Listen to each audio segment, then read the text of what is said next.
Hello friends, welcome back to my channel Samara knowledge hub. तो आज की हम इस वीडियो में जानेंगे पे रोल के बारे में। आई होप आपने ये नाम तो सुना ही होगा। तो बेसिकली आज हम इस वीडियो में पे रोल के बारे में समझेंगे। अगर आप बीकॉम, बीबीए, एमबीए या कोई भी अकाउंटिंग का कोई टॉपिक आप कवर करना चाहते हैं तो ये आपका एग्ज़ाम के लिए और इंटरव्यू के पॉइंट ऑफ व्यू से बहुत ही ज़्यादा इंपॉर्टेंट है ये टॉपिक। तो बिना देर कीजिए चलिए आज की हम वीडियो स्टार्ट करते हैं। अगर आप हमारे चैनल पर नए हैं तो हमारे चैनल को ज़रूर सब्सक्राइब कीजिएगा और बेल आइकन को प्रेस करना ना भूलिएगा। तो बेसिकली मैंने आपको यहाँ पेरोल का एग्जांपल लिया है। फर्स्ट ऑफ ऑल, अगर किसी भी स्टूडेंट को अगर पेरोल का मतलब नहीं पता तो मैं पहले मीनिंग बता देती हूँ। सो बेसिकली पेरोल का सिंपल मीनिंग है एम्प्लॉय की सैलरी कैलकुलेट करना और उसका रिकॉर्ड मेंटेन करना। तो बेसिकली पेरोल में हम देखते हैं एम्प्लॉय कितना अर्न करता है, सैलरी में क्या क्या ऐड होता है, सैलरी में क्या क्या चीज़ डिडक्ट होती है, एंड फाइनली एम्प्लॉय को कितनी सैलरी मिलती है। सो बेसिकली इस एग्ज़ाम्पल में मैंने जो है आपका एक एग्ज़ाम्पल के तौर पे एक एम्प्लॉय का नेम रखा है ग्रेसी केटी। सो बेसिकली एक साउथ इंडियन नेम है, ठीक है। एंड इस नेम से बहुत ही ज़्यादा मेरी लाइफ से जुड़ा हुआ चीज़ है। तो बेसिकली अभी फ़िलहाल उस चीज़ को साइड करके जिससे एम्प्लॉय जो है का नेम ग्रेसी केटी है, इनकी पोजीशन जो है वो सेल्स असिस्टेंट की है। एंड मंथली कौन सी मंथ का हम पेरोल बना रहे हैं, जुलाई 2026 का, ठीक है। तो अब इसमें हमें क्या क्या देखना है, तो पहले अर्निंग्स के सोर्सेज क्या क्या है, ठीक है। अर्निंग का सोर्सेज का मतलब है कि वो अर्निंग का जो पोजीशन है वो क्या क्या है। तो बेसिकली पहले तो हम इसमें ये देखेंगे कि एम्प्लॉय की बेसिक सैलरी कितनी है, 12,000।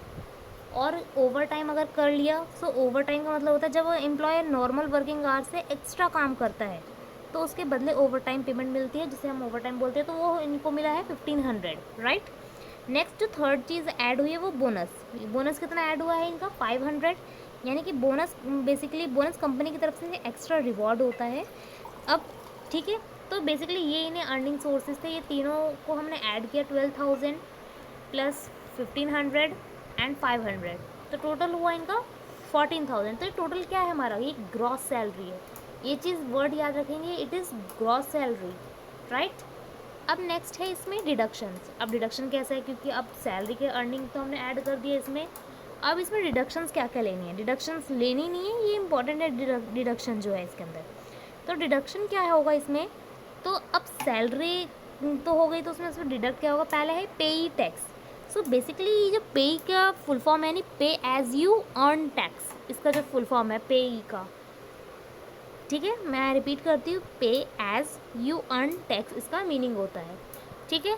तो वो कितना मतलब ये होता है इसका कि ये गवर्नमेंट टैक्स होता है जो सैलरी से डिडक्ट होता ही है, ठीक है, कंपलसरी है। तो 1200 हो गया। यूआईएफ की फुल फॉर्म यानी कि आपको बता देती हूँ, अनएम्प्लॉयमेंट इंश्योरेंस फंड। तो ये फ्यूचर सिक्योरिटी के लिए कंट्रीब्यूशन होता है, तो इसलिए ये भी डिडक्ट होता है एक एम्प्लॉय के सैलरी में से। तो 140 वो डिडक्ट हुआ।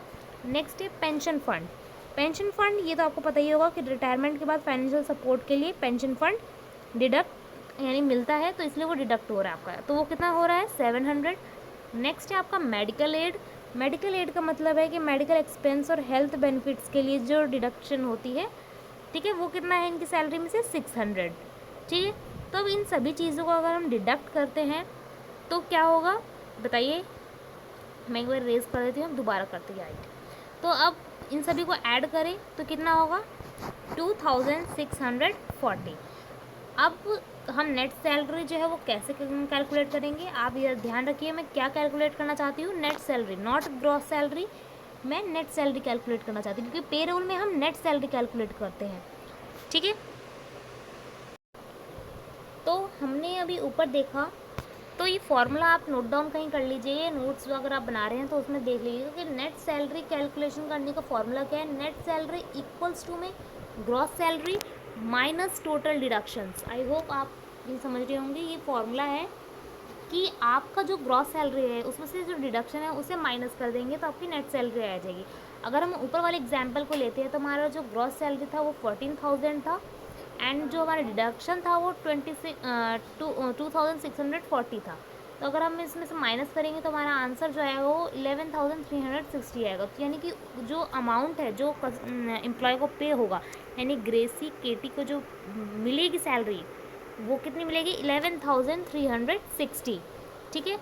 तो इसी को हम कहते हैं नेट सैलरी, यानी यही सैलरी जो है ये मिलती है एम्प्लॉय को। अगर आप ऊपर देखेंगे एग्जाम्पल में, तो बेसिक सैलरी उनकी कितनी थी, वो तो 12,000 थी। अब कोई एम्प्लॉय कहेगा कि भाई मेरी तो 12,000 की थी, तुमने मेरे अकाउंट में 11,360 रुपये क्यों दिए। तो ये कैलकुलेशन है पेरोल में, ठीक है। अगर कहीं आप परमानेंट जॉब करते हैं तो ये कुछ डिडक्शंस होकर आपकी सैलरी में, इसलिए आपको ये ध्यान होना चाहिए कि आपकी बेसिक सैलरी कितनी है और आपकी नेट सैलरी कितनी है, ठीक है, उनमें डिफरेंस रहता है। अब ये कुछ इंपॉर्टेंट टर्म्स हैं जो आपको याद होने चाहिए अगर आप पेरोल कर रहे हैं तो बेसिकली पहला जो पॉइंट है वो आपको मैंने जैसे बताया, ग्रॉस सैलरी आपको पता होना चाहिए। तो ग्रॉस सैलरी क्या होता है, जो डिडक्शन से पहले होता है। आई होप डिडक्शन यानी माइनस करने से पहले, नहीं जिसमें से आपका कोई भी चीज़ नहीं कटी होगी, ना DRA HRA और आपका कहते हैं कोई भी पेंशन रिटायरमेंट स्कीम, ये कुछ भी नहीं कटा होगा। उससे पहले जो सैलरी होती है उसे हम ग्रॉस सैलरी कहते हैं, यानी टोटल अर्निंग, जहाँ जहाँ से आपने सोर्सेज अर्न किया, बोनस हो गया, आपका ओवर टाइम हो गया, ये सब जो हो आपकी ग्रॉस सैलरी होती है, ठीक है, ऐड होते हैं।